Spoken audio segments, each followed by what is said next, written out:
وقت اور جگہ بتا دو، اس کے بعد 5 منٹ میں تم یہ وعدہ کرنا کہ اگر میں سچ کہہ رہا ہوں تو میرا چپل ہوگی، تمہارا سر ہوگا۔ کب تک تم دھوکہ دیتے رہو گے سیکولرزم کے نام پر؟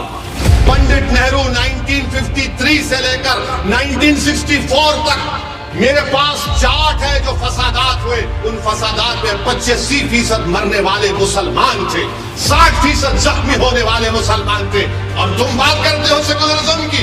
ارے تاریخ کو پڑھنا ہے نا تو کھل کے پڑھو۔ میں تمہارے سامنے کھڑے ہو کر، ناگپور کی عوام کے سامنے کھڑے ہو کر تاریخ کو بیان کر رہا ہوں۔ جب مولانا ابوالکلام آزاد رحمت اللہ علیہ دستور ساز اسمبلی میں سنویدھان آئین بن رہا تھا، اس وقت وہ اور مولانا حفظ الرحمان رحمت اللہ علیہ جب کبھی بھی اٹھ کر بولتے کہ مسلمانوں کو ریزرویشن ملنا چاہیے، مسلمانوں کو ریزرویشن ملنا چاہیے، تو سردار پٹیل کیا کرتے تھے معلوم آپ کو؟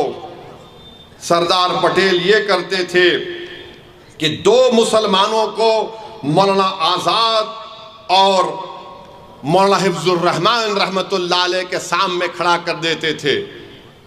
وہ کون تھے؟ ایک کا نام پٹیل تھا، ایک کا نام بیگم صاحبہ تھا، اور یہ لوگ کھڑے ہو کر کیا بولتے تھے؟ مولانا آزاد اور حفظ الرحمان مسلمانوں کو اکثریتی طبقے سے ملنے نہیں دینا چاہتے ہیں۔ تو آج بھی وہی بات کہی جا رہی ہے اسد الدین اویسی سے کہ اویسی مسلمانوں کو مین سٹریم میں آنے سے روکتا ہے۔ جو بات 1948-49 میں مولانا آزاد اور حفظ الرحمان سے کہی جاتی تھی، وہی ڈائیلاگ، وہی اسکرپٹ چل رہا ہے۔ تو مولانا ابوالکلام آزاد نے کہا کہ یہ کانسٹیٹیوئنٹ اسمبلی میرے لیے ایک نئی قید بن چکی ہے۔ مولانا آزاد نے لکھا یہ، اور اگر کوئی یہ کہے گا، یہ سیکولرزم کے پجاری، یہ سیکولرزم کے چمچے اگر کہیں گے اویسی کہاں پر کہا، تو پیارے وقت اور جگہ بتا دو، اس کے بعد 5 منٹ میں تم یہ وعدہ کرنا کہ اگر میں سچ کہہ رہا ہوں تو میرا چپل ہوگی، تمہارا سر ہوگا۔ کب تک تم دھوکہ دیتے رہو گے سیکولرزم کے نام پر؟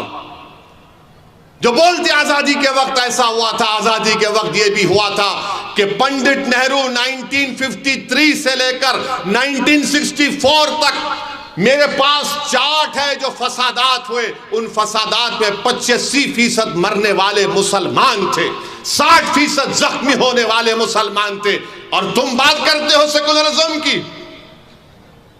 نہرو جب وزیر اعظم تھے، وہی اسکرپٹ ہے، وہی کہانی ہے، وہی پیادے ہیں، وہی غلام ہیں۔ اور گالی اس وقت مولانا حفظ الرحمان کو، مولانا آزاد کو دی جاتی تھی، ریزرویشن کی جب بات ہوتی تھی تو آج اسد الدین اویسی کو اور امتیاز جلیل کو گالی دی جا رہی ہے۔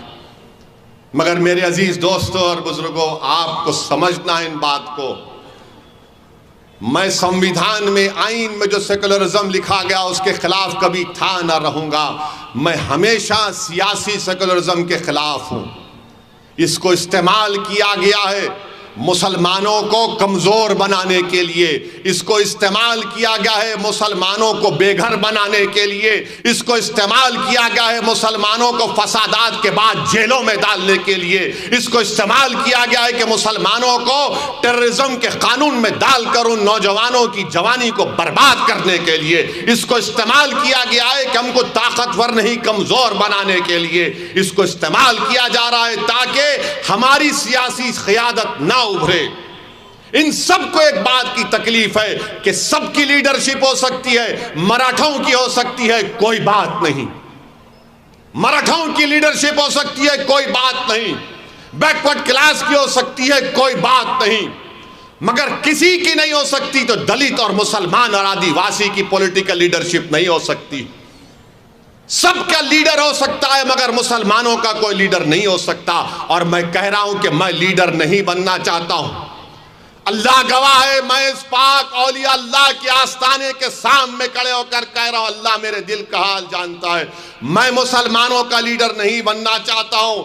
میری زندگی اللہ جب تک مجھے زندہ رکھے گا، میری عین خواہش یہ ہے کہ تم لیڈر بنو، تم قائد بنو، تم سپہ سالار بنو۔ آپ کو لیڈر بننا ہے۔ جب تک ہم بیٹھ کر اپنے مقدر کے فیصلے ہم نہیں کریں گے، ہمارے مسائل حل ہونے والے نہیں ہیں۔ ہم بیٹھ کر کیسے اپنے مقدر کے فیصلے طے کریں گے؟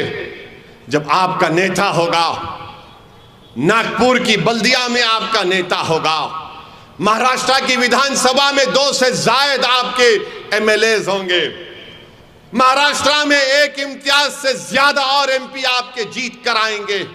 جب آپ کی لیڈرشپ ہوگی، یہی تو لڑائی مجلس کی ہے۔